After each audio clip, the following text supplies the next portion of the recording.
तो पिछली क्लास का भैया पूरा जेड बिल्कुल रटा होना चाहिए। जेड में रटा क्या, वो तो आपको याद होना ही चाहिए। जेड सबको याद है। यूनिट सेल में, एक यूनिट सेल में नंबर ऑफ इफेक्टिव एटम्स, सबको ध्यान होना चाहिए। Number of effective atoms per unit cell. तो सिंपल क्यूब में कितना निकाला था आपने, याद है? सिंपल क्यूब के लिए कितना निकाला था? जेड का वैल्यू 1, ठीक। बॉडी सेंटर्ड क्यूब के लिए, बॉडी सेंटर्ड के लिए कितना निकाला था आपने? बॉडी सेंटर्ड क्रिस्टल के लिए जेड का वैल्यू 2। फेस सेंटर्ड के लिए कितना निकाला था? 3। और एंड सेंटर्ड के लिए कितना निकाला था? 2। ये जेड का वैल्यू आपने 2 निकाला था। ये फिक्स है। ये मैंने एटम्स के लिए बात की थी और ये आपको ध्यान होगा जेड। सबके हमने एबीसी, अल्फा बीटा गामा, इसकी पूरी स्टडी पिछली क्लास में कर ली। आपको एबीसी अल्फा बीटा गामा पूरी स्टडी कर ली, तो वो ध्यान रखना है। अल्फा बीटा गामा तो आते ही हैं, एबीसी भी आता ही है। अब आज का टारगेट पैकिंग फ्रिक्शन। तो सबसे पहले packing friction in simple cube.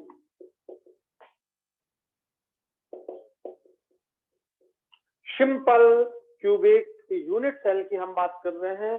तो जब मैं सिंपल क्यूबिक यूनिट सेल बनाऊंगा,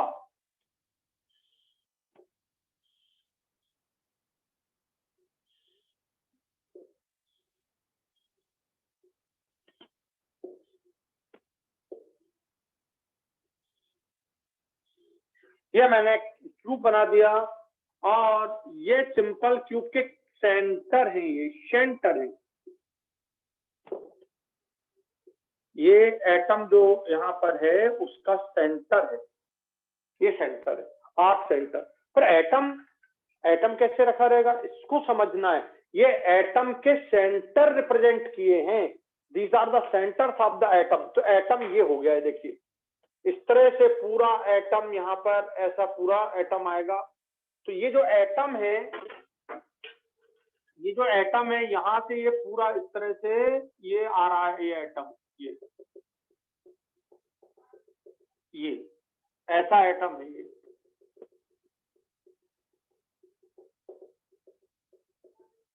ये देखिए। अब आप सोचिए, ये जो आप एटम देख रहे हैं, ये इतना बड़ा है ये एटम,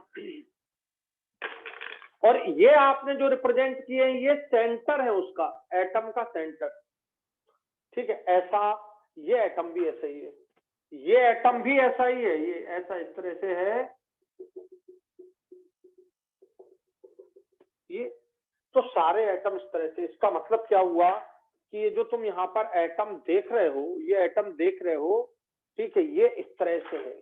ये सेंटर दिख रहा है इसका, इस एटम का ये सेंटर आप देख रहे हो, और ये सेंटर ये पॉइंट पर आके ये लग गया है। देखिए ये आपका एक एटम हुआ।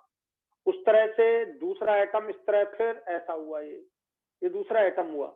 अब बताओ, ये एटम, ये वाला एटम और ये वाला एटम जो कि बड़े दिख रहे हैं, ये टच कर रहा है, ये टच कर रहा है, इस तरह टच कर रहा है। ये बात समझना है, आ गया समझ में? तो एक्चुअल में ये एटम इस तरह से है, ठीक है। ये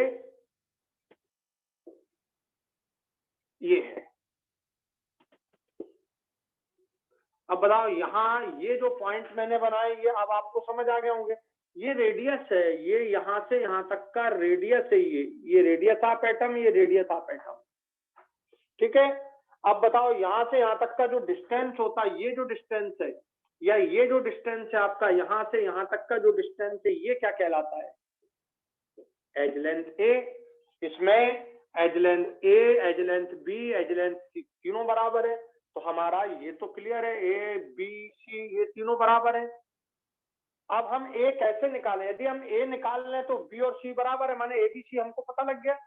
तो ए कैसे निकालें?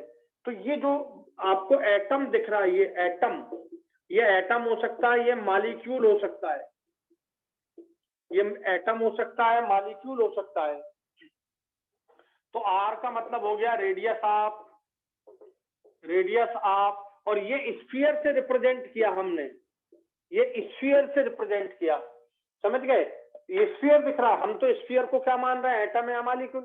तो रेडियस ऑफ एटम, बताइए ए निकालना है। यदि मैं आपको रेडियस ऑफ एटम दूं, सिंपल क्यूब के लिए एक एटम का रेडियस आपको दिया जाए, तो आप क्या निकाल सकते हैं? ए का वैल्यू क्या आ गया?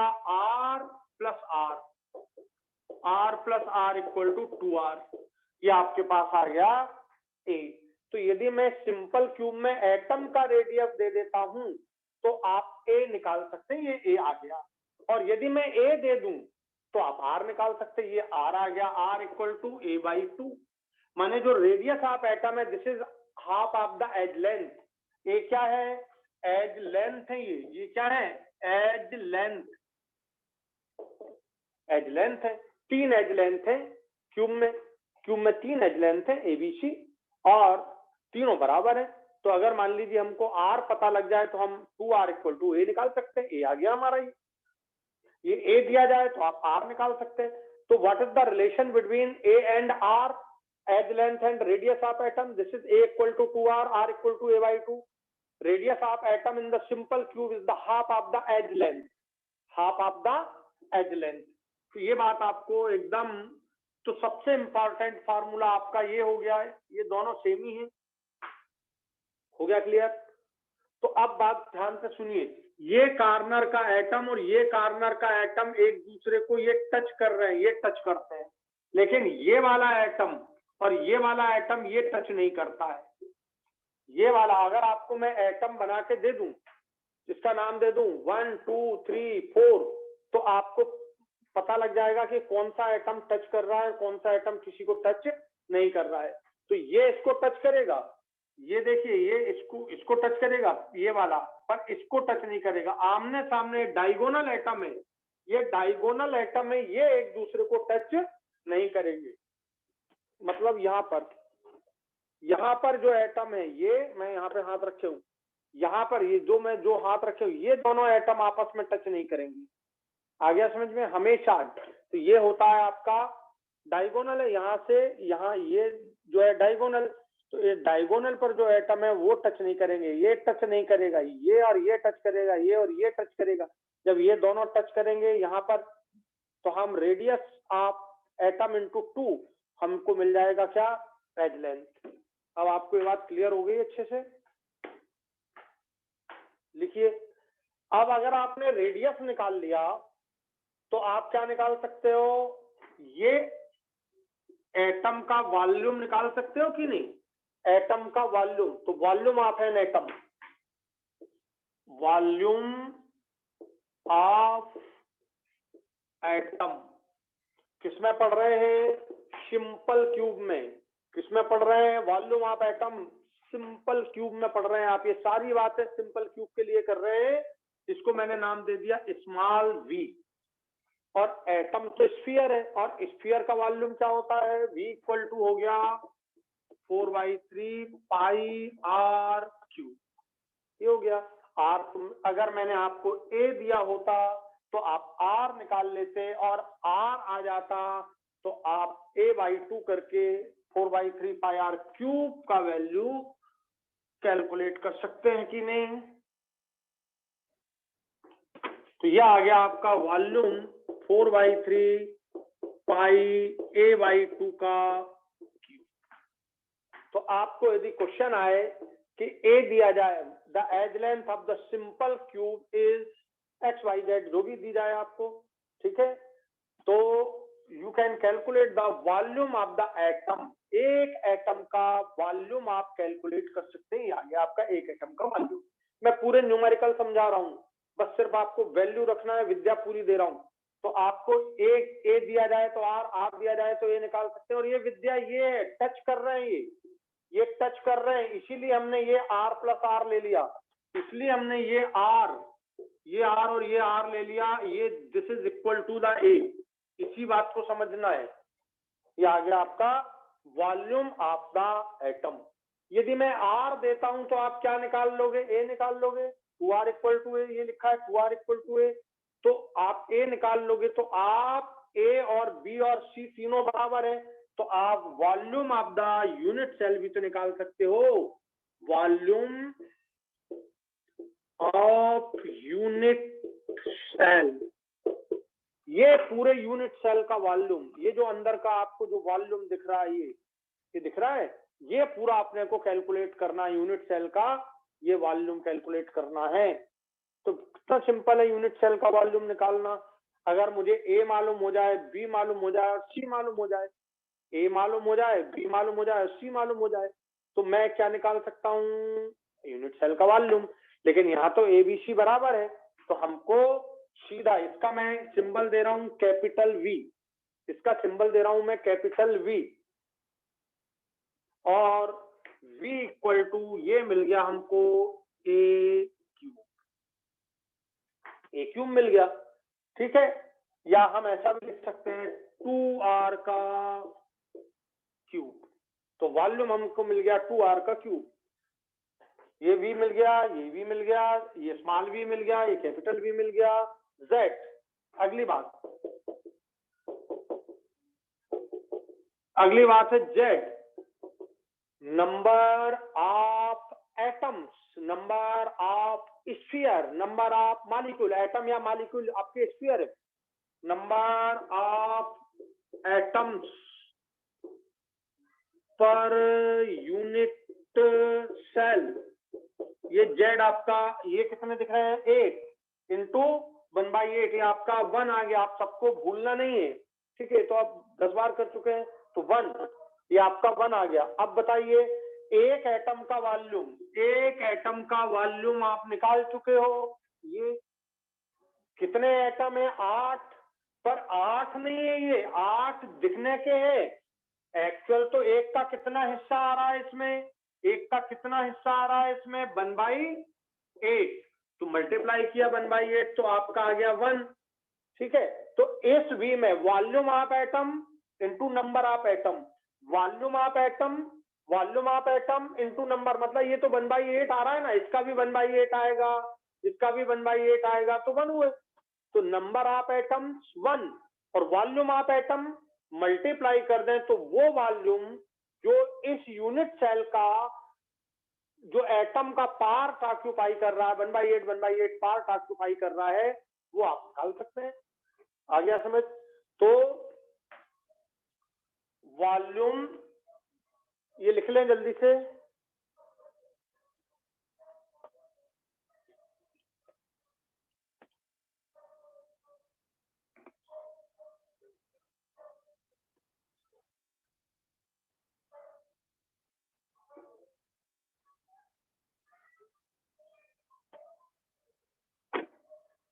तो वॉल्यूम ऑफ एटम ऑक्यूपाइड, ठीक है, volume of atom occupied in the unit cell, तो आप V इंटू जेड कर देंगे, V इंटू जेड, एक एटम का वॉल्यूम और जेड नंबर ऑफ एटम्स, तो वो वॉल्यूम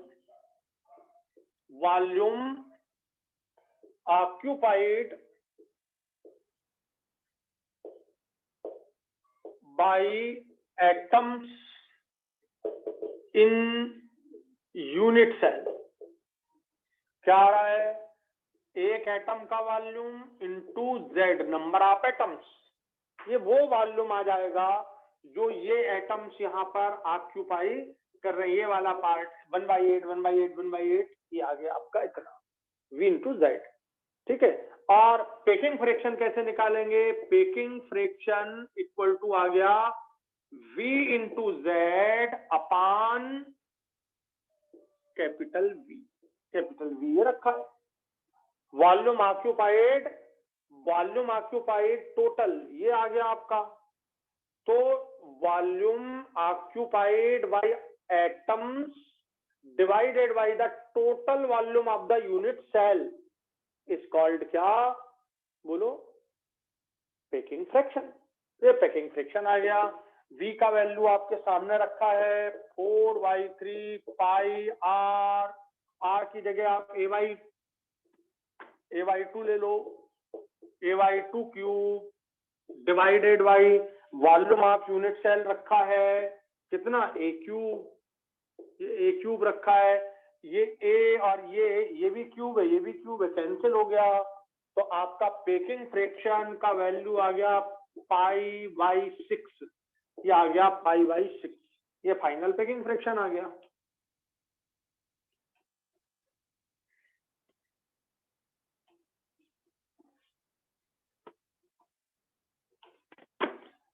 पेकिंग फ्रैक्शन का रिजल्ट आया π/6।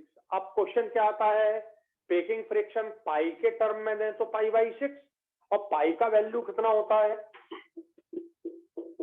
पाई का वैल्यू होता है 3.14 डिवाइडेड बाई 6। 3 होता तो 0.5 आ जाता, 3 से थोड़ा ज्यादा है, 3.14 है, तो ये अप्रॉक्स आ गया 0.52। ये आपका पेकिंग फ्रैक्शन हो गया, ये आपका पेकिंग फ्रैक्शन हो गया 0.52। तो आपको कई बार पेकिंग फ्रैक्शन π/6 के टर्म में आ जाए, कभी भूल जाओ तो ये याद करना, पाई का वैल्यू तुम्हें मालूम ही है 3.14 डिवाइडेड बाई 6, तो ये आ गया, इसका मतलब π/6। तो पाई के टर्म में आप ये याद हो तो ये सीधे निकाल सकते हो ना पाई के टर्म में, तो कभी कभी ऐसा ध्यान रखना है अपने। तो पेकिंग फ्रैक्शन आ गया 0.52। पेकिंग फ्रैक्शन यदि 0.52 हो गया तो बचा हुआ, यानी इसको यदि हम पूरे को 1 मान लें, पूरा अंदर का जो वॉल्यूम है मैं 1 मान लूं, तो इस 1 में से कितना पार्ट, 0.52 पार्ट में क्या आ गया, स्फीयर आ गए। ये सब, ये जो दिख रहे हैं आपको इनका, ये सबका ऐसा, ये जो पार्ट आपको दिखाई दे रहा है, ये 1/8, ये सब, ये पूरा ऐसा, इसका भी सबका 1/8 पार्ट इकट्ठा होके कितना हो गया 0.52। तो 0.52 यूनिट सेल का, इस यूनिट सेल का जो खाली जगह दिख रही है, इसका 0.52 भर गया है, किससे भर गया, एटम से। तो हम इसने इसे बोला पेकिंग फ्रिक्शन। तो 0.52 volume of the unit cell is occupied by the atoms, mean that is 52% भी। आप पेकिंग एफिशिएंसी भी, पेकिंग एफिशिएंसी, जब हम एफिशिएंसी की बात करते हैं तो वो परसेंट में रिप्रेजेंट की जाती है। तो बस परसेंट निकालने के लिए 0.52 इंटू 100, तो ये आपका आ गया 52%। तो पेकिंग एफिशिएंसी इसकी कितनी हो गई, सिंपल क्यूब की 52%। माने इसको यदि मैं पूरा 100 मान लूं तो 52% पार्ट एटम्स ने कवर कर लिया, यहाँ जितने एटम्स हैं उनने कवर कर लिया। कितना पार्ट, 52%। आ गया समझ में। अब बताओ, एक एटम पूरा कुल मिला के 1/8 मिला के एक एटम बन रहा है, ठीक है। तो 52% part of the unit cell is occupied by the all atoms, ठीक है। और हर एटम का कितना पार्ट है, 1/8। तो मैं अगर पूछूं इस एटम ने, इस यूनिट सेल में इस एटम ने कितना पार्ट, तो 1/8 से मल्टीप्लाई कर दिया, ठीक है। इतना इसका हिस्सा होगा, इतने इसका हिस्सा होगा, इतने इसका, इतने इसका, तो कुल मिला के 1/8 इंटू 1 ये हो गया आपके 8, 1/8 इंटू 8 हो गया आपका क्या, 1। यानी कुल मिला के एटम 1 के बराबर आ रहा है, ठीक है। कुल मिला के एटम 1 के बराबर आ रहा है। आ गया समझ में आपको। तो वेरी सिंपल, 52%। तो अब बताओ अनऑक्यूपाइड स्पेस कितना, ऑक्यूपाइड अगर 52% है तो अनऑक्यूपाइड कितना, 48%। अनऑक्यूपाइड स्पेस का मतलब क्या हो गया, वैकेंसी, वाइड इंटरस्टिशियल वाइड, इस सेल के, इस यूनिट सेल के अंदर जो खाली जगह आपको दिखेगी एटम भरने के बाद, वो कहलाएगी क्या, बोलो, wide interstitial space, interstitial wide खाली जगह, अनऑक्यूपाइड स्पेस। तो वह कितना रह जाएगा, वाइड, वो आ जाएगी, इसमें से माइनस कर दो तो ये 48% बोल दो, या इसको आप 0.48 करके भी लिख सकते हो, वैकेंसी भी बोल सकते हो। तो vacancy, interstitial space, unoccupied space, wide जो है वो 48%, दैट इज 0.48। तो वाइड का पेकिंग फ्रिक्शन है 0.48 और एटम्स का पेकिंग फ्रिक्शन है, मतलब एटम्स ने जो ऑक्यूपाई किया वो 0.5।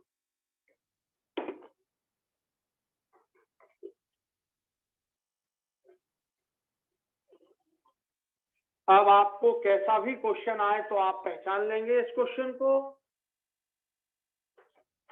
बताइए।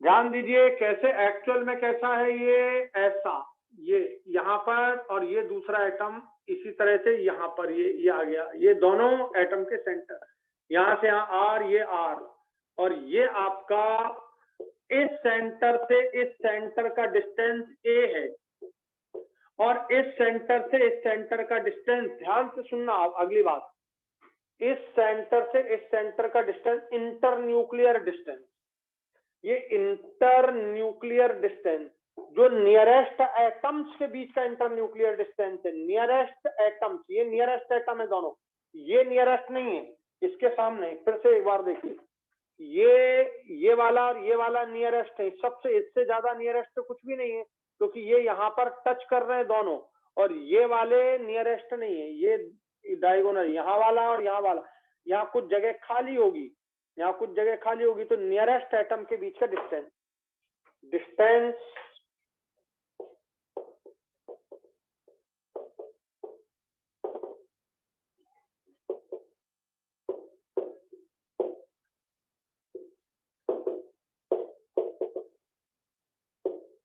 दो नियरेस्ट एटम के बीच का डिस्टेंस, ये देखिए ये बिल्कुल स्पेस नहीं है, यहाँ पर टच कर रहे हैं, तो ये काय के बराबर आया, इसको हमने नाम दिया डी, और डी बराबर से है 2r, और 2r बराबर से है ए के बराबर, तो नियरेस्ट एटम का डिस्टेंस 1a, एक ए के बराबर आ गया ये, ठीक है, ए के बराबर।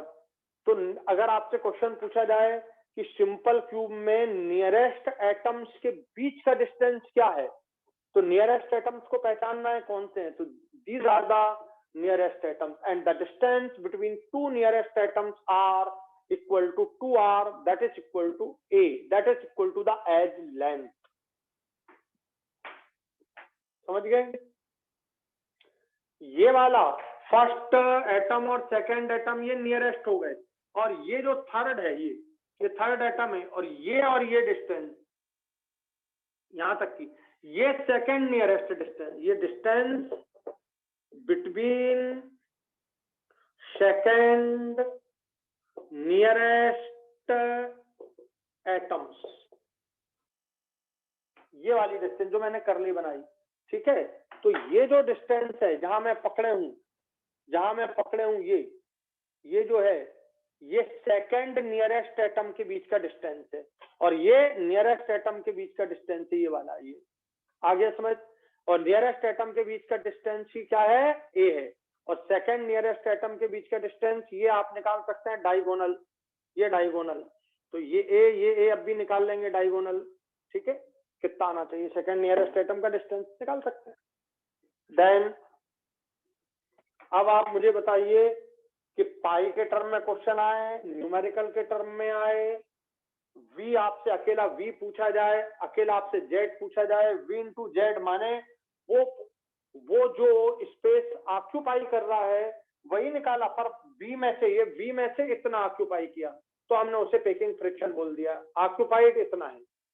तो आपको कैसे भी न्यूमेरिकल आए आप इसे सॉल्व कर सकते हैं, डी से भी आता है, आया है नीट में आपको ये वाला, ये डी ए, अभी मैं आप जब क्वेश्चन आप सॉल्व करें तो आपको मिल जाएगा। 3 ही तो बात करता हूं मैं, तीसरी से चौथी बात आज तक मैंने नहीं की।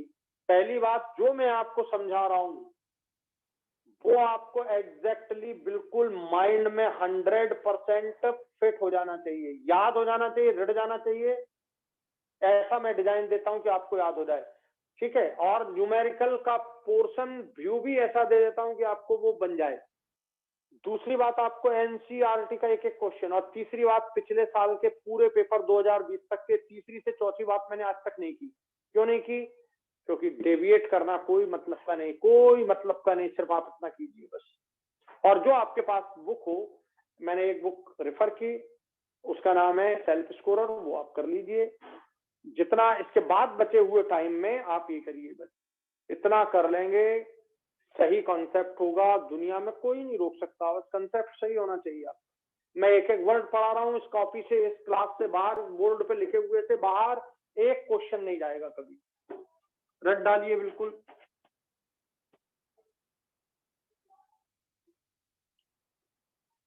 बहुत अच्छे से पढ़िए, बहुत अच्छे से समझिए, एक एक बात को पूरे कॉन्फिडेंस के साथ समझिए। जहां कॉन्फिडेंस है वहां जीत है, कोई भी जीत संभव है तो वो कॉन्फिडेंस से ही संभव है।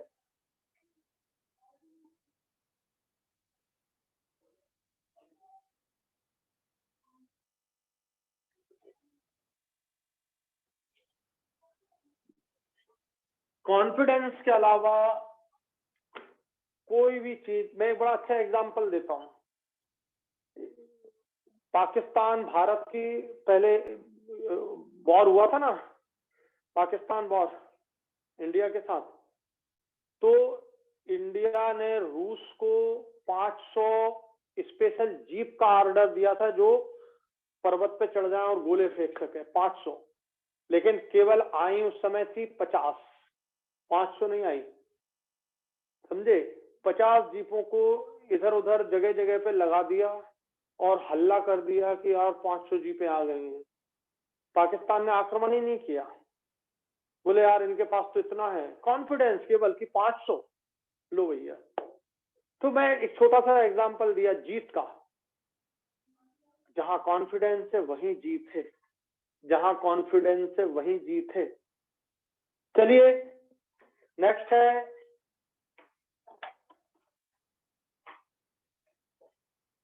अब आपको पढ़ा रहा हूं दूसरा, पैकिंग फ्रैक्शन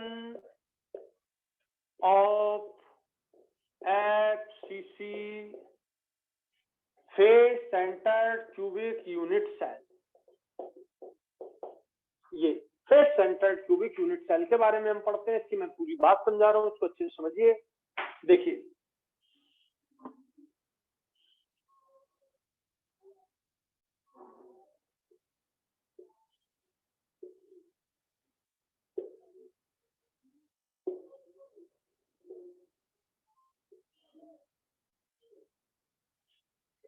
सिंपल, ये सेंटर बना रहा हूं मैं, ये सेंटर है, यहाँ पर एटम नहीं है, एटम का सेंटर है, ये एटम का सेंटर है।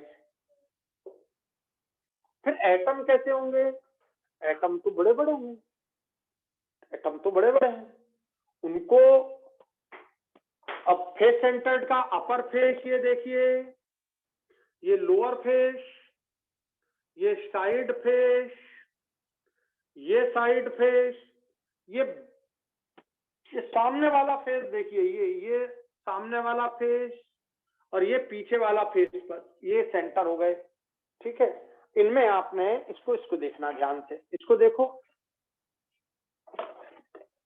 ये तुम्हारे सामने कॉर्नर 1 2 3 और 4, ये 4 कॉर्नर है तुम्हारे सामने, और ये फेस के सेंटर का एटम है, ये फेस के सेंटर का एटम है। तो मैं इतना पार्ट, ये इसको बोल दिया प्लेन, ये हो गया एक प्लेन। किसका प्लेन हो गया, FCC का प्लेन।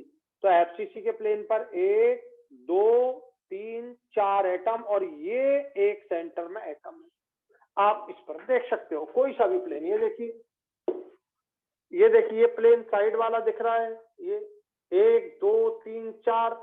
आप सामने वाला देख लो, 1 2 3 4, और ये तो नीचे वाले का है ये।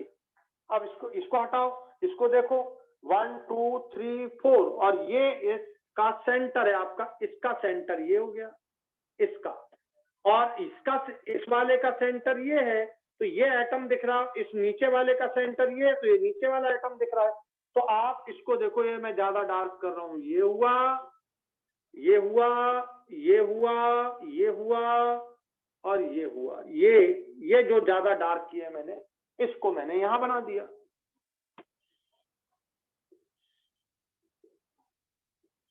ये वाला सेंटर एटम ये हो गया,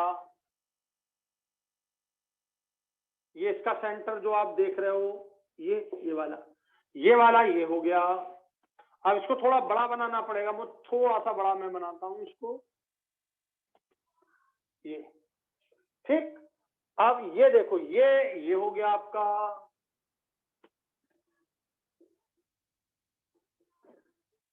ये इसका सेंटर हो गया, ये वाला एटम ये हो गया आपका, ये इसका सेंटर हो गया। अब ये थोड़े बड़े छोटे हो रहे हैं मुझसे, आप समझे कि भाई मैं तो बोर्ड पे आपको बना रहा हूं। ये हो गया इसका सेंटर, ये वाला एटम है ना, और ये वाला एटम हो गया, ये इसका सेंटर हो गया। अब सोचो, क्या ये एटम इस एटम को टच कर रहा है? क्या ये 1-2 एटम एक दूसरे को टच कर रहे हैं? नहीं, 1-2 एटम एक दूसरे को टच नहीं कर रहे हैं। इसका रेडियस देखिए, यहां से यहां तक का रेडियस ये हो गया इसका, इसका रेडियस देखिए यहां से यहां तक का ये रेडियस हो गया। क्या मैं यहां पर A = R+R लिख सकता हूं? R+R लिख सकता हूं? नहीं लिख सकता हूं, लेकिन मैंने सिंपल क्यूब में ऐसे ही लिखा था R+R, यहां नहीं लिख सकता, तो ये गलत हो जाएगा। यहाँ काय के लिए? FCC में ऐसा नहीं चल सकता, गलत हो जाएगा ना। आ गया समझ में क्यों गलत हुआ? क्योंकि ये एटम इस एटम को टच नहीं कर रहा है। तो अब हम कैसे निकालें? तो ये देखो, ये एटम इस एटम को टच कर रहा है और ये एटम इसको टच कर रहा है। यहां से अब मैं इसको ब्लू कलर से रिप्रेजेंट कर रहा हूं। ये देखो, ये एटम इस एटम को टच कर रहा है, ये इसको टच कर रहा है, यहां से यहां तक का डिस्टेंस ये जो मैंने डॉटेड लाइन डाली है, ये जो डॉटेड, अब इसको डार्क कर रहा हूं, ये डार्क ब्लू लाइन जो है यहां से यहां तक आपको दिख रही है, ये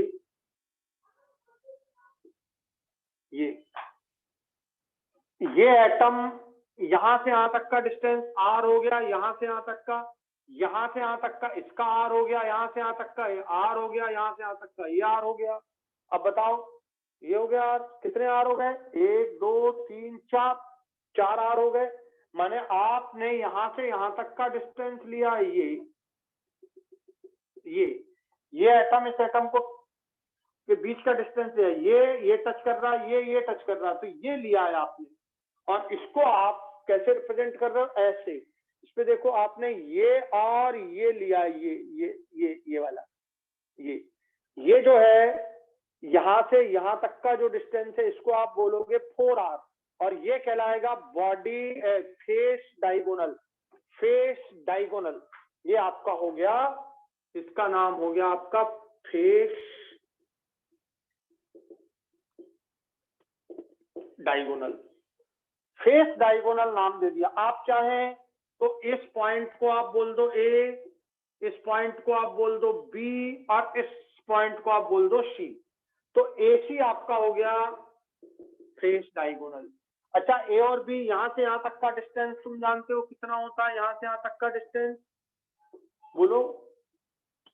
A, ये एज लेंथ है ना, यहां से यहां तक का डिस्टेंस, यहां से यहां तक का डिस्टेंस एज लेंथ है ये A। फिर बोले सर ये भी वही है, ये भी वही है। आपको जानते हो ABC तीनों आर्म बराबर है, क्योंकि आपका ये ABC, ये तीनों आर्म बराबर होती हैं क्यूब के लिए। तो आप अगर A प्राप्त कर लो, A निकाल लो, तो आपको B और C तो अपने आप मालूम हो गया। तो ये आपका हुआ A, और यहां से यहां तक का डिस्टेंस ये यहां से यहां तक का डिस्टेंस ये भी तो A है, that is equal to B। अगर आप B भी लिख दोगे तो वो भी तो A के बराबर ही है। अब बताओ, आपका फेस डायगोनल आप ये ऐसा बना सकते हो कि नहीं? ये हो गया आपका, ये हो गया आपका क्या A, ये हो गया आपका B, ये हो गया आपका C, ये आपका फेस डायगोनल है। बताओ, सबको थ्योरम आता है ना, AC का स्क्वायर इक्वल टू AB का स्क्वायर प्लस BC का स्क्वायर। बस ये आपका तैयार। ये नहीं ये लिखना है, रेड से काटना है कि ऐसा गलत नहीं कर दें कहीं हम, ऐसा नहीं होगा इसमें। ये समझा दिया मैंने तुम्हें, क्योंकि ये गैप दिख रहा है ना तुम्हें, तो आप ऐसा नहीं कर सकते इसमें। तो फिर ऐसा करेंगे, ये आपको निकालना है, और बस ये तैयार हो गया फेस डायगोनल।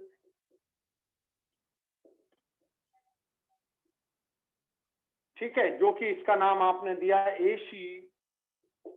AC का स्क्वायर इक्वल टू BC का स्क्वायर प्लस AB का स्क्वायर। ये हो गया।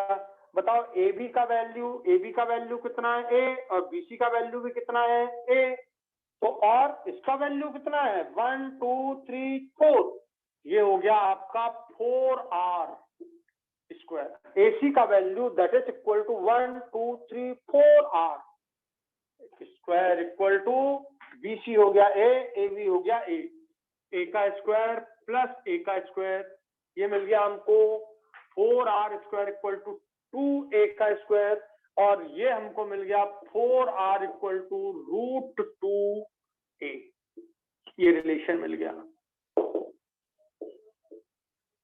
ठीक, ये है हमारे लिए सबसे इंपॉर्टेंट बात, 4R इक्वल टू √2A। ये है हमारे लिए सबसे इंपॉर्टेंट बात। माने यदि मैं ये कैलकुलेट कर लूं तो कैसे कैलकुलेट करूंगा, ये आपको कैलकुलेट करने का तरीका बता दिया मैंने, 4R इक्वल टू √2A।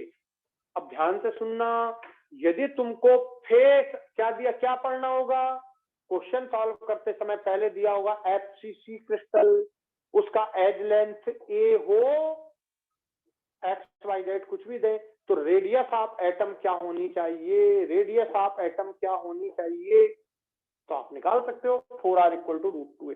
अच्छा, कल मैंने आपको एक एग्जाम्पल दिए थे FCC के मेटल के, किसी को याद है? मैं एग्जाम्पल याद दिला रहा हूं तुमको। एग्जाम्पल कॉपर, सिल्वर, गोल्ड के क्रिस्टल। यानी अगर मैं ऐसा बोल दूं, अच्छे से सुनिए, copper crystallises in the FCC unit cell, तो कॉपर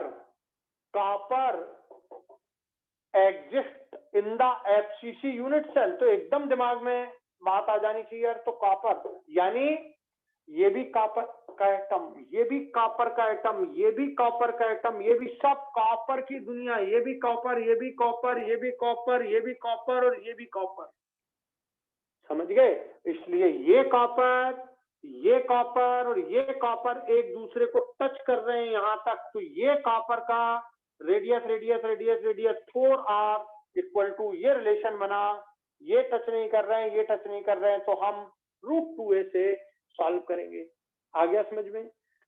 तो न्यूमेरिकल आए, copper crystallises in the FCC unit cell if the edge length of the copper unit cell is 5 × 10⁻⁻8 centimetre, what will be the radius of the copper atom? ये निकालना है। ये दिया हुआ है, सेंटीमीटर में दिया है 5 × 10⁻8। बस ये दिया है, R का वैल्यू निकाल लीजिए, रेडियस ऑफ एटम आ गया, कोई दिक्कत तो नहीं। रेडियस ऑफ एटम दे तो एज लेंथ पूछ सकते हैं, ये रिलेशन तो यही है। ठीक है, तो ये आपका तैयार हो गया, इसको बना लें जल्दी। आप कभी 1 2 3 4 5 दे दें तो टचिंग एटम आपसे पूछे तो ये 1 2 टच नहीं कर रहे, ठीक है, ये 1 2 टच नहीं कर रहे, 1 5 टच कर रहे हैं, ये टच कर रहे हैं, ये टच कर रहा है, ये इसको टच कर रहा है। तो आपको ये बात पूरी अच्छी तरीके से समझ आ गई। कोई भी क्वेश्चन आए समझ डेवलप कीजिए। चलिए जल्दी करिए, हो गया हो तो आगे बढ़े।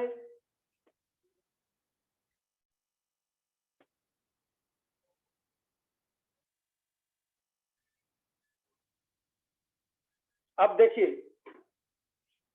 ये हुआ आपका फेस डायगोनल 4R। अब आपसे क्वेश्चन पूछा जाए डिस्टेंस बिटवीन, जो कि आया है नीट में, डिस्टेंस बिटवीन 2 नियरेस्ट एटम्स, सबसे नियर वाले एटम कौन से इसमें? सबसे नियरेस्ट एटम ये दोनों हैं, या ये दोनों हैं, या ये दोनों, कॉर्नर वाला और फेस सेंटर वाला। कॉर्नर और फेस सेंटर वाले एटम ये नियरेस्ट नहीं है, ये देखिए दूर हो गए, ये दूर हो गए। तो आप अगर डी की बात करेंगे, डिस्टेंस अगला पॉइंट पे ले चल रहा हूं मैं आपको,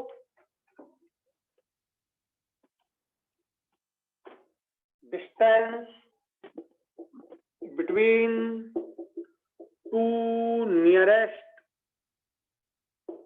एटम्स, जिसको मैंने माना था डी का वैल्यू, ये देखिए, ये डिस्टेंस बिटवीन नियरेस्ट एटम, यहां देखिए मैं बना रहा हूं, ये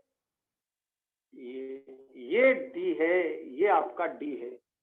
और ये डी काय के बराबर है 2r के, माने 2r माने फेस डायगोनल का आधा, यहां से यहां तक पूरा फेस डायगोनल है, एसी मैंने लिखा है ना, फेस डायगोनल एसी, तो एसी का आधा है, एसी का आधा 2r है, तो that is equal to half of the face diagonal 2r, half of the face diagonal. इसको आप क्या लिखोगे, half of the face diagonal, और फेस डायगोनल का वैल्यू कितना है 4r, ये देखिए ये आ गया 2r, 4r डिवाइडेड बाई 2 हो गया, लेकिन 4r का वैल्यू कितना निकाला तुमने, 4r का वैल्यू निकाला √2a, तो d का वैल्यू आ गया, बोलिए √2a बाई 2, ये आया आपका d। 4r का आधा 2r, 4r का आधा 2r, ये आप ऐसा लिख दो, ठीक है, या ऐसा लिख दो, इतना तो आप समझ आ ही गया होगा, ये r प्लस r, ये d है, d किसका आधा है, इसका आधा है, AC का आधा, AC क्या है, फेस डायगोनल है, AC का वैल्यू कितना आया √2a, तो √2a का आधा, ये आपको ध्यान रखना है, √2a का आधा। जब इसे सॉल्व करोगे तो ये आ जाएगा 1.41 डिवाइडेड बाई 2, तो या तो आ जाएगा a बाई √2, है ना, a बाई √2, और a बाई √2 का वैल्यू आएगा इतना, d इक्वल टू 0.707a, ये आया। अब बताओ उसमें कितना आया था, d इक्वल टू आया था a माने 1a, d इक्वल टू आपका 1a आया था, और इसमें d कितना आ रहा है 0.707a, माने इसमें एटम्स और नियरेस्ट हो गए हैं, पास पास हो गए हैं एटम, पैकिंग और ज्यादा सॉलिड हो गई है, समझे, पैकिंग और ज्यादा सॉलिड हो गई है, 0.707a, ये आया है नीट में आपको, तो सबसे ज्यादा ये है, ये डिस्टेंस 1a के बराबर है, ये डिस्टेंस और कम हो गया है, काफी कम हो गया, तो लिखिए जल्दी, ये बातें आ गई आपको समझ में पूरी।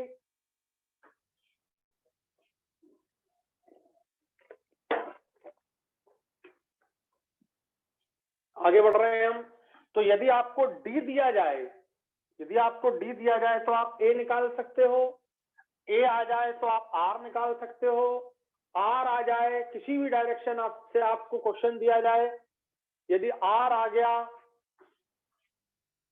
तो v निकाल सकते हो, v equal to 4/3 pi r cube, ठीक है, आप r यहां से निकाल सकते हो, r इक्वल टू कितना,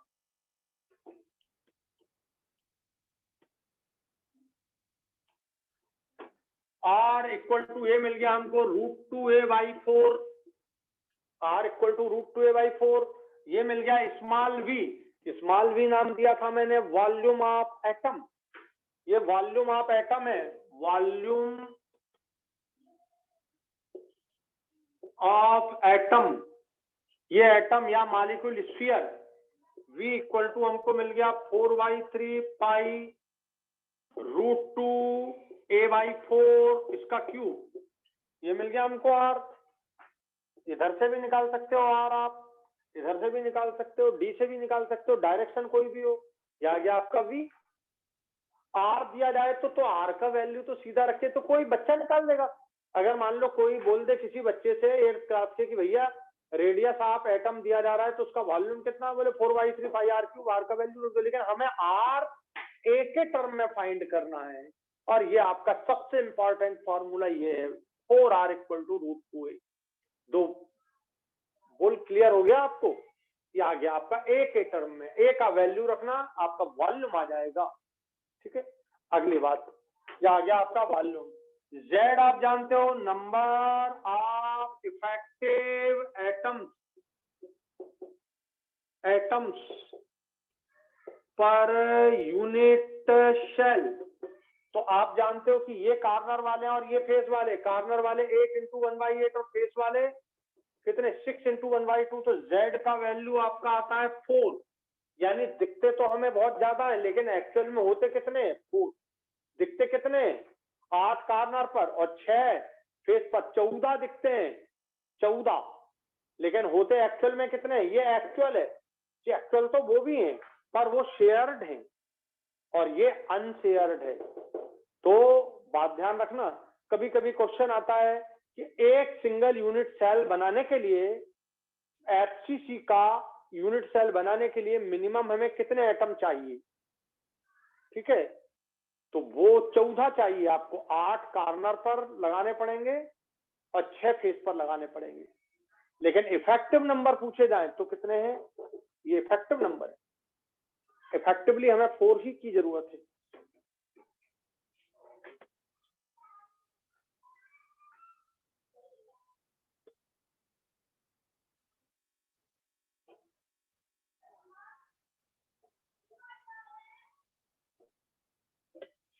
ध्यान दीजिए, ये आ गया आपका Z। अब वो स्पेस जो कि यहां पर भी एटम है, यहां कॉर्नर पर भी, इसका ये है स्पेस, इसमें आधा यहाँ ये वाला तो आधा आ जाएगा, आधा अंदर है आधा बाहर है, और ये अपन ने सब मिला के किससे निकाल दिए, 4। ठीक है, अब ये जो 4 आया उसका V में मल्टीप्लाई कर दें तो हमें वो वॉल्यूम मिल जाएगा जो पूरे 4 एटम्स ने इस यूनिट सेल का कवर किया।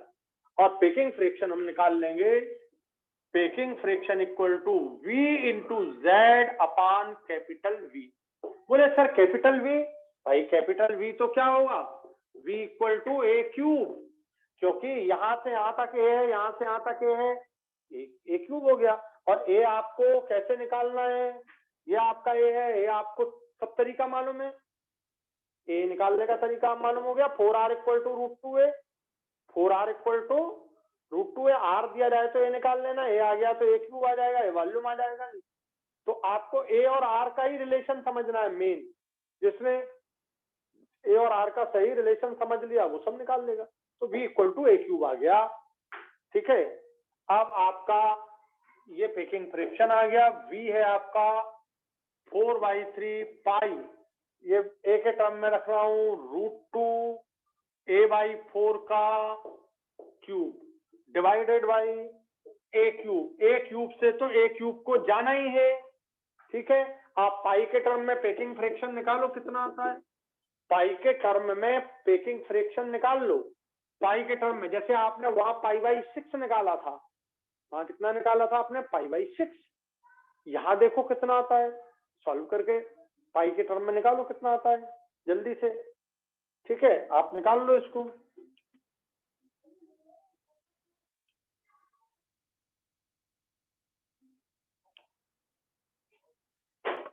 जब तुम इसे सॉल्व करोगे, पाई का वैल्यू रख के सॉल्व करो, ए से तो ये कैंसिल हो गया, बस केवल पाई चाहिए हमको, तो आप इसका वैल्यू निकाल लो कितना आया।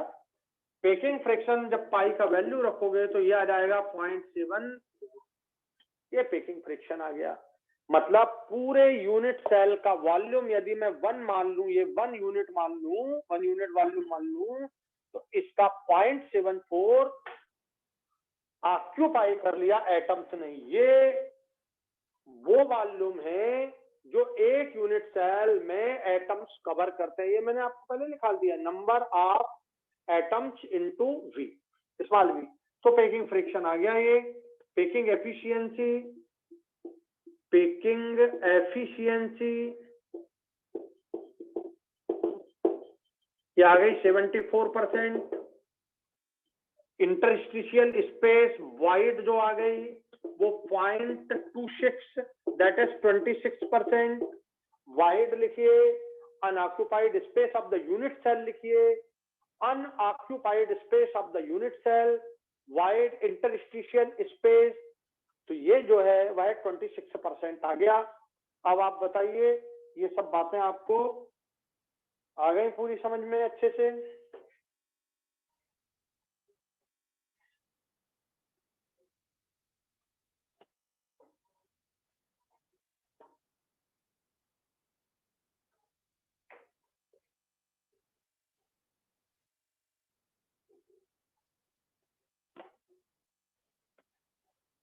तो कॉपर, सिल्वर, गोल्ड के क्रिस्टल जो होते हैं BCC होते हैं, यहाँ भी कॉपर है और यहाँ भी कॉपर है। अच्छे से सुनिए, तो एक यूनिट सेल में कॉपर कितने आए 4, सिल्वर कितने आए 4, जेड कितना आया 4, यूनिट सेल कांस्टेंट कितना 4।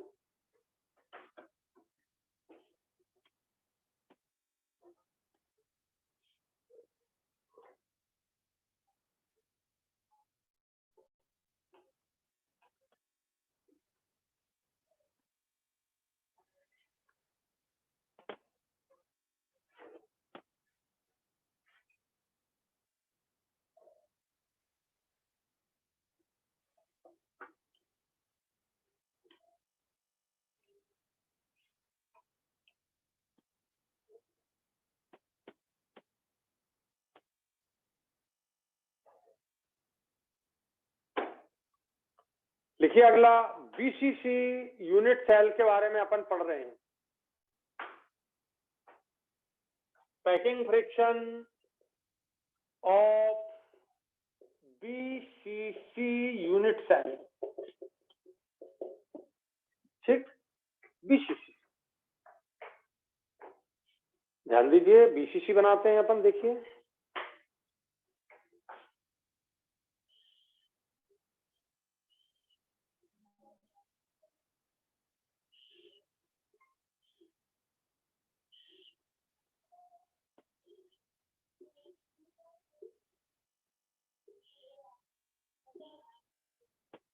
ध्यान दीजिए, 1 2 ये सेंटर बना रहा हूं मैं एटम्स के, ये 8 कॉर्नर वाले एटम्स के सेंटर, और ये हो गया बॉडी के सेंटर वाला एटम, ये बॉडी के सेंटर।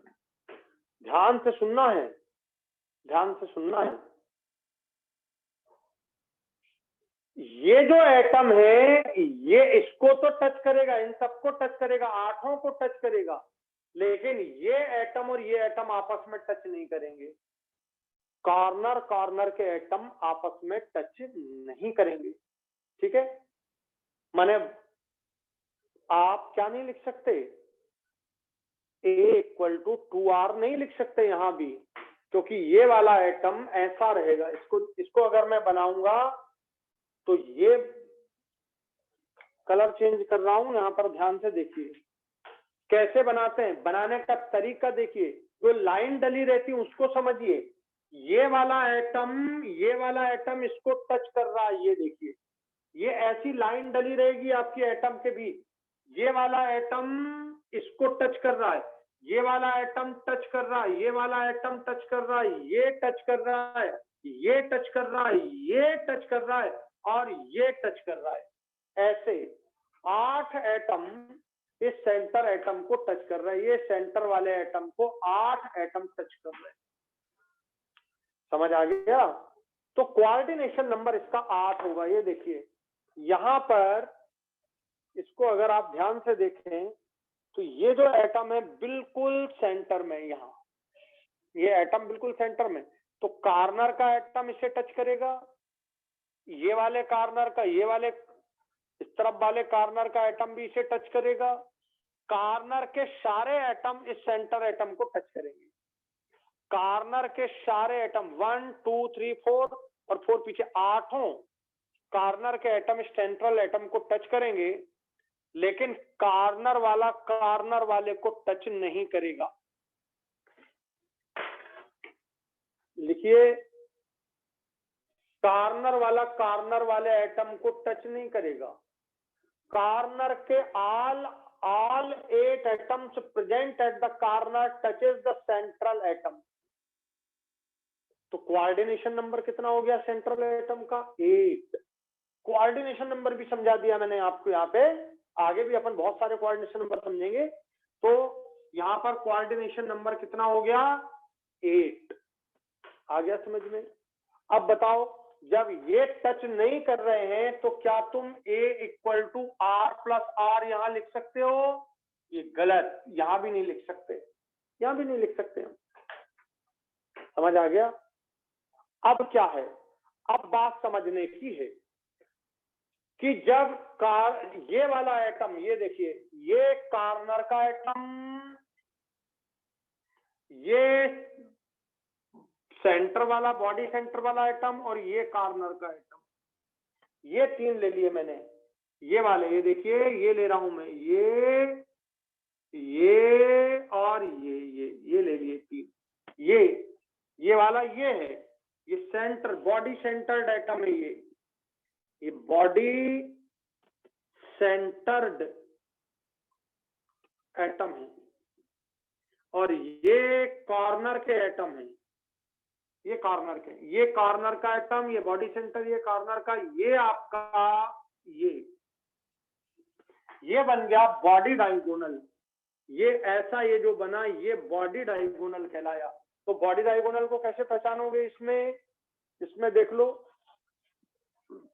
ये बॉडी डायगोनल को पहचानना, जहां पे मैं जहां पर हाथ रख रहा हूं, उंगली है मेरी ये वाली, ये देखिए, ये बॉडी डायगोनल बनेगा। माने यहाँ का एटम और यहाँ का एटम, ये एक लाइन डाल दें अपन यहाँ ऐसी, ये इसको टच करे, किसको? इसको।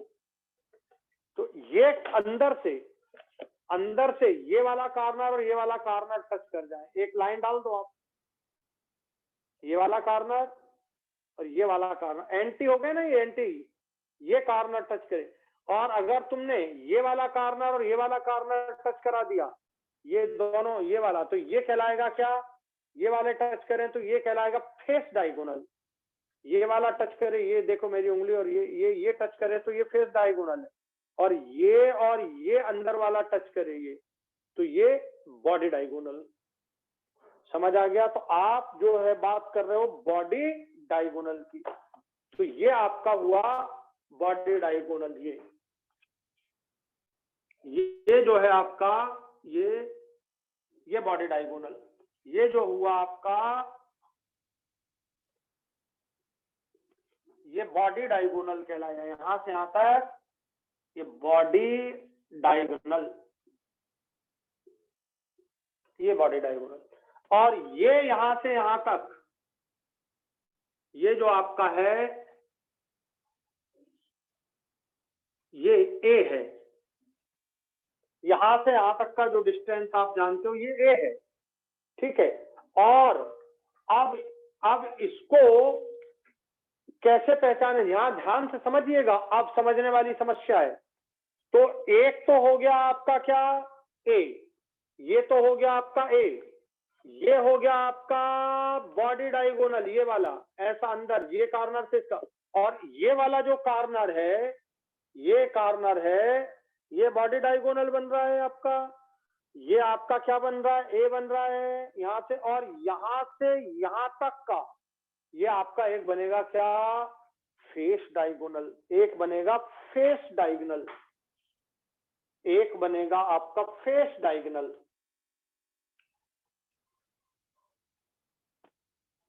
तो ये बॉडी डायगोनल,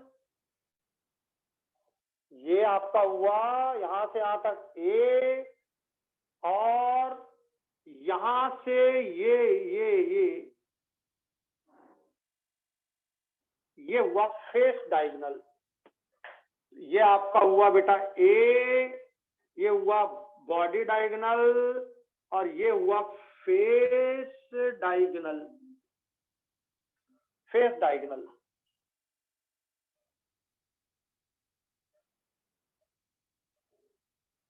आया कि नहीं समझ में? तो यहां से यहां तक ये फेस डायगोनल है, फेस डायगोनल। यहां से यहां तक ए है, और यहां से यहां तक ये एक आर, ये दूसरा आर, ये तीसरा आर, ये चौथा आर, ये बॉडी डायगोनल का, ये बॉडी डायगोनल का 4 आर है। यहाँ 4 आर नहीं आएंगे। ये फेस, ये देखिए यहां से यहां तक ये फेस का डायगोनल दिख रहा है, ठीक है। ये फेस देख रहे हैं आप, ये वाला, ये फेस। तो हम इस पॉइंट को फिर से रिप्रेजेंट करते हैं। इसको मैं मान लेता हूं ए, इसको मान लेता हूं सी, इसको मान लेता हूं बी। तो अब आपको बॉडी डायगोनल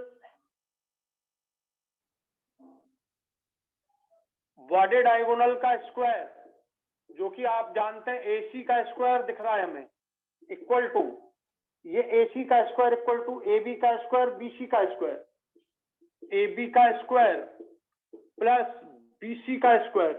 तो ये आपका हो गया फेस डायगोनल BC, ये आपका है फेस डायगोनल का स्क्वायर, ये आपका है एज लेंथ का स्क्वायर, ये दोनों। तो AC square AB square plus BC square, इसको पहले लिखना है AC square AB square BC। BC आपका क्या है यहाँ पर फेस डायगोनल, AC आपका क्या है यहाँ पर बॉडी डायगोनल, और AB क्या है यहाँ पर एज लेंथ। तो तीन चीजें आपको यहाँ पर पढ़नी है, तीन चीजें, ठीक है, क्योंकि यहाँ पर आप डायरेक्ट नहीं निकाल सकते। तो एक हो गया आपका बॉडी डायगोनल, एक हो गया आपका फेस डायगोनल, ठीक है, और एक आपका एज लेंथ। अब बताइए कोई प्रॉब्लम हो तो। यहाँ पर AC का वैल्यू 4R दिख रहा है, ये देखिए, ये बॉडी डायगोनल 4R के बराबर है, ये 1 2 3 4, ये 4R है, 4R का स्क्वायर इक्वल टू ये A edge length AB edge length है A का स्क्वायर प्लस ये BC, आपने अभी BC जो बॉडी जो फेस डायगोनल है उसका वैल्यू निकाला था √2a, फेस डायगोनल का वैल्यू निकाला था आपने √2a का स्क्वायर, ये रिलेशन बनेगा। आपने अभी फेस डायगोनल का value 4R equal to √2a निकाला था, तो फेस डायगोनल अगर आप ये सॉल्व करेंगे फेस डायगोनल तो ये आएगा √2a। बॉडी डायगोनल सामने दिख रहा है 1R 2R 3R 4R, ये कॉर्नर वाला ये बॉडी के सेंटर वाला है, ये बॉडी के सेंटर ये कॉर्नर, इसकी बात कर रहे हैं, ये है, ये A हो गया, और ये A, ये यहां से यहां तक की डिस्टेंस देख रहे हैं, फेस का डायगोनल देख रहे हैं हम, ये वाला ये ऐसा आया समझ में, ऐसा आप देख रहे हैं। तो ये तीन चीजें आपके सामने हैं। अब आप ये सॉल्व करेंगे तो ये आ गया 4R इक्वल टू √3a, ये आ गया आपका रिलेशन, ये आ गया आपका रिलेशन, ये सॉल्व कर लो, ये आ गया 4R इक्वल टू, ये दिख रहा है स्क्वायर स्क्वायर हटा देना तो 4R इक्वल टू √3 आ जाएगा।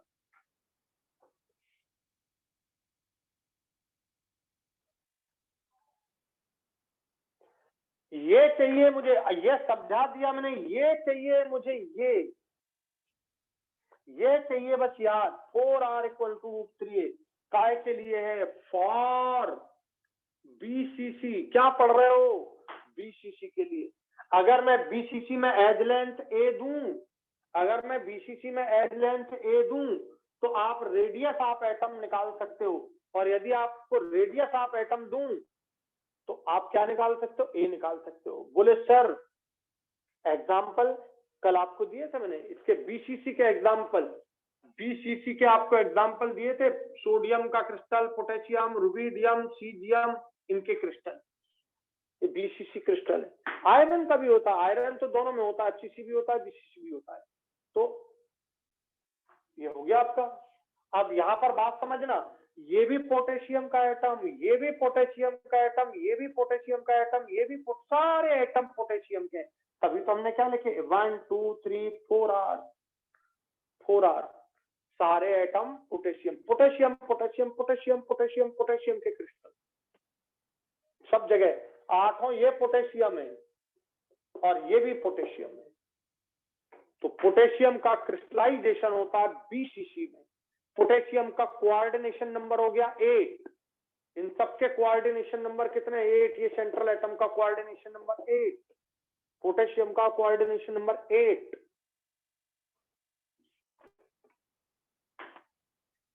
अब इसको हटा रहा हूं मैं,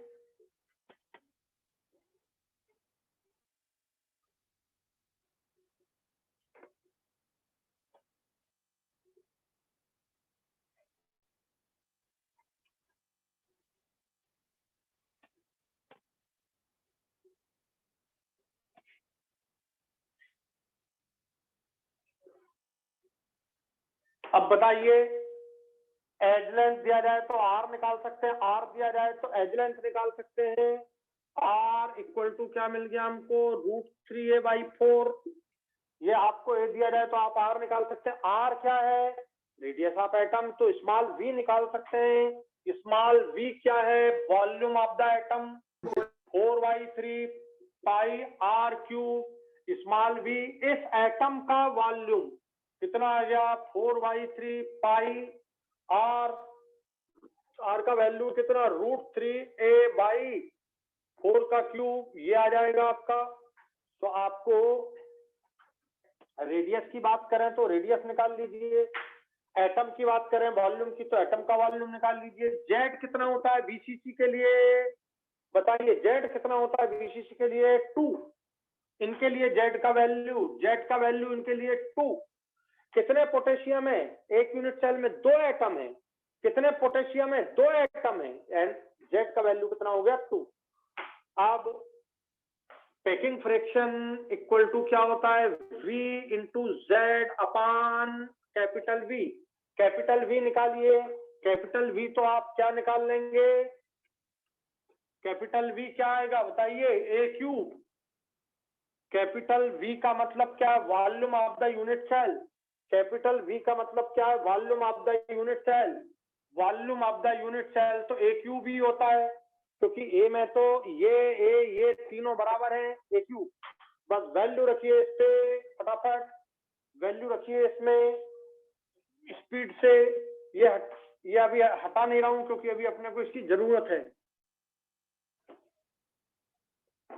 packing fraction equal to V हो गया आपका ये 4/3 पाई √3a/4 का क्यूब। इसको आर के टर्म में रखोगे तो ए को आर के टर्म में लेना पड़ेगा, समझ गए। यदि ये आर रख दो 4/3 पाई आर क्यूब, कोई दिक्कत नहीं। तो फिर ए जो आपका है, ये a³ जो आपने V निकाला था, जो a³ है, उस a³ को आर के टर्म में बदलना पड़ेगा, बात एक ही है। तो चाहे आप ऐसा लिख दें चाहे वैसा, डिवाइडेड बाय a³ से तो ये a³ कैंसिल हो जाएगा। अब केवल पाई और इसके रिलेशन है, फटाफट आप निकालिए पाई के टर्म में। तो पाई के टर्म में आप रिलेशन निकाल के मुझे बताइए कितना आया। पाई का वैल्यू रखेंगे तो पैकिंग फ्रैक्शन आपको मिल जाएगा 0.68। पैकिंग एफिशिएंसी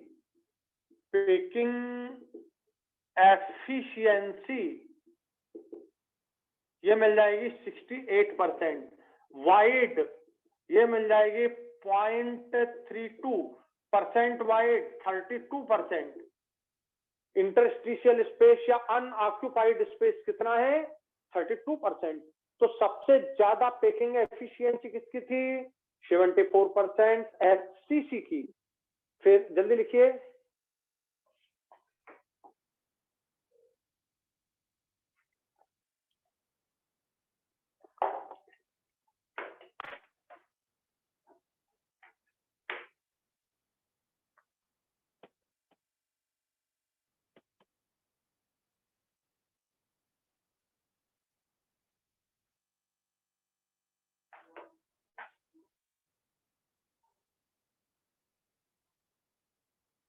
हो गया।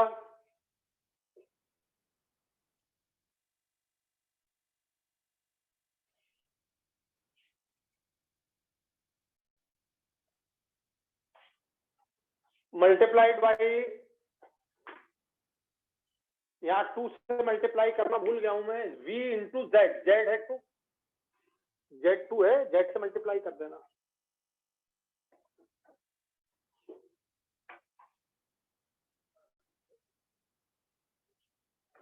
अब अकेला वॉल्यूम पूछा जाए, पूरा वॉल्यूम पूछा जाए जो एटम्स कवर कर रहे हैं तो ये दोनों का मल्टीप्लाई। पैकिंग फ्रैक्शन पूछा जाए तो ये, पैकिंग एफिशिएंसी पूछी जाए तो ये। आ गया समझ में। अब डी, यहाँ देखो ये एटम इस एटम को टच नहीं कर रहा है, ये एटम इसको टच नहीं कर रहा है, ये बॉडी के सेंटर वाला एटम, और ये पूरा है बॉडी डायगोनल, और बॉडी डायगोनल का ये आधा, बॉडी डायगोनल का ये आधा, ये पूरा बॉडी डायगोनल, इसका आधा, ये कहलाया आपका डी, ये डी है distance between two nearest atom. तो d is the half of the 4r। 4r क्या है? Body diagonal. ये 4r क्या है? Body diagonal. और 4r का वैल्यू कितना निकाला था तुमने? ये देखिए 4r का वैल्यू √3 है। तो √3 हाफ ऑफ द √3a, ये आपका डी आएगा, हाफ ऑफ द √3a। और जब इसे आप सॉल्व करोगे तो डी का वैल्यू आएगा 0.806 इंटू ए। ये 0.806 इंटू ए।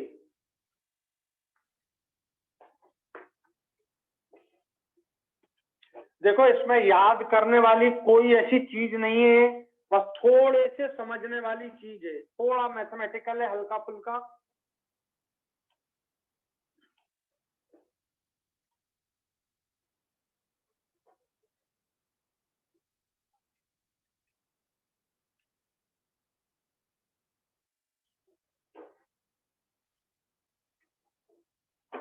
तो डिस्टेंस बिटवीन नियरेस्ट नेबर 0.806 हुआ। अब बताओ packing fraction, simple cube, body centred cube और फेस सेंटर्ड क्यूब में आपको क्लियर हो गया पेकिंग फ्रैक्शन। ये 52%, ये 68%, ये 74%। तो सबसे ज्यादा पेकिंग एफिशिएंसी एफसीसी की है, माने सबसे ज्यादा क्लोज पेक्ड स्ट्रक्चर एफसीसी का है। एफसीसी का स्ट्रक्चर क्लोज्ड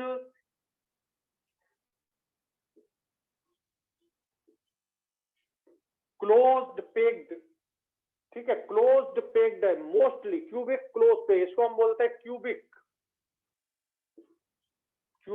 क्लोज पेक्ड। इसका दूसरा नाम हो गया सीसीपी।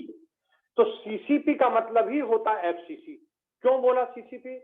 क्यूबिक में सबसे ज्यादा क्लोज पेक है, क्यूबिक में सबसे ज्यादा क्लोज पेक है एफसीसी। ये क्लोज पेक नहीं कहलाया, ये कम हो, इसकी और कम है, तो सीसीपी का नाम होता है एफसीसी। आ गया समझ में? दूसरी बात डी, ये हो गया पैकिंग एफिशिएंसी डी में जरा ध्यान देना, डी इसका आपने कितना निकाला? 0.806 ये निकाला आपने। इसका क्या निकाला था आपने? 1a निकाला था इसका आपने, उससे कम ये हो गया। और सीसीपी का आपने कितना निकाला था? 0.7078। अब बताओ ये डी ए के टर्म में सबसे ज्यादा डिस्टेंस इसमें है, ए के टर्म में सबसे ज्यादा डिस्टेंस इसमें है, ए के टर्म में डिस्टेंस इसकी थोड़ी कम हो गई है, इसकी और भी कम हो गई है। तो सबसे ज्यादा नियरेस्ट एटम काय में है? इसमें है, एफसीसी में सबसे नियरेस्ट है एटम्स, एफसीसी में सबसे नियरेस्ट है एटम्स। और सबसे दूर एटम किसमें है? इसमें, ए के टर्म में। देख लो आप, ये आया है नीट में आपको, ये नीट में आया है आपको, ये तो आता ही है। तो ये आपको ध्यान रखना भाई।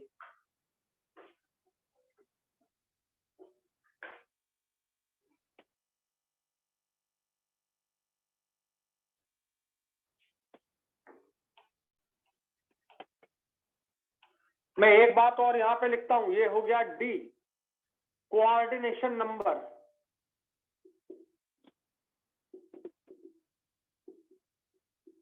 इसका सिंपल क्यूब में कोऑर्डिनेशन नंबर है 6, किसी भी एटम का सिंपल क्यूब में किसी भी एटम का कोऑर्डिनेशन नंबर 6। बॉडी सेंटर्ड में 8 जो आपने अभी देखा, अब फेस सेंटर्ड में 12 होता है। बोले ये 12 कैसे? तो अभी आप याद कर लो, अभी मैं आपको फिर समझाऊंगा कि कैसे इसका 12 आता है। इसका तो 8 क्लियर है, और इसका 6 में देखो एकदम क्लियर कर देता हूं। ये देखो इसका 6 आपको एकदम क्लियर हो जाएगा।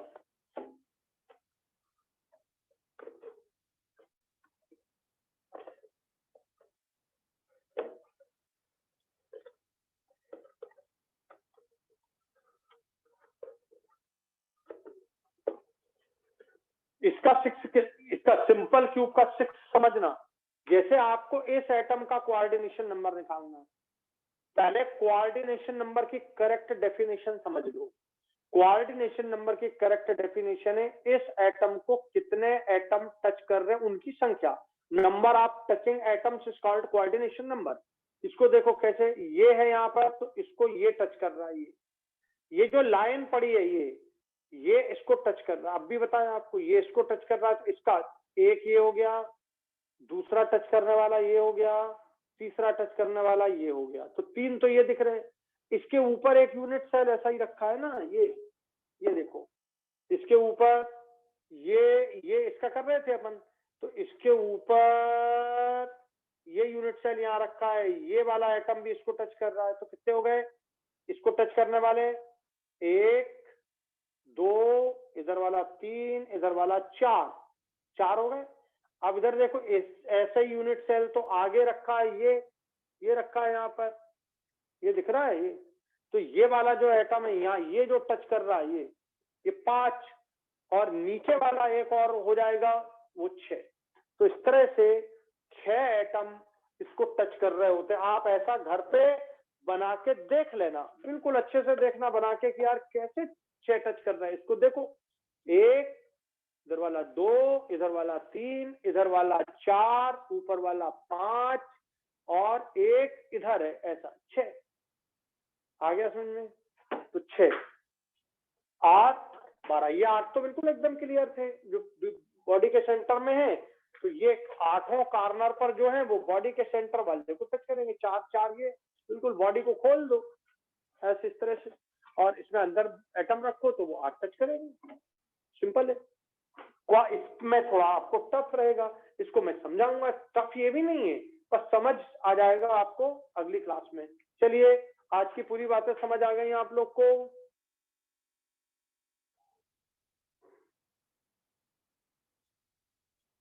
या आज की पूरी बातें समझ आ गई आप लोग को? Yes sir. Yes sir. कोई दिक्कत तो नहीं? थोड़ा मैथमेटिकल है, टफ तो नहीं लगा? नहीं सर। No sir. बस इसको अच्छे से तैयार कर लो बेटा, कल मैं इसके आगे पढ़ाऊंगा। ठीक है, अपन बहुत अच्छे से पढ़ें। और कैसे पढ़ना है, खत्म हो चुका अब तुम्हारी पढ़ाई सॉलिड स्टेट की 3 क्लास की खत्म हो चुकी है। अब इसको दोबारा नहीं पढ़ना, क्वेश्चन सॉल्व करिए। Thank you very much. जय हिंद, जय भारत। अच्छा ये बताओ,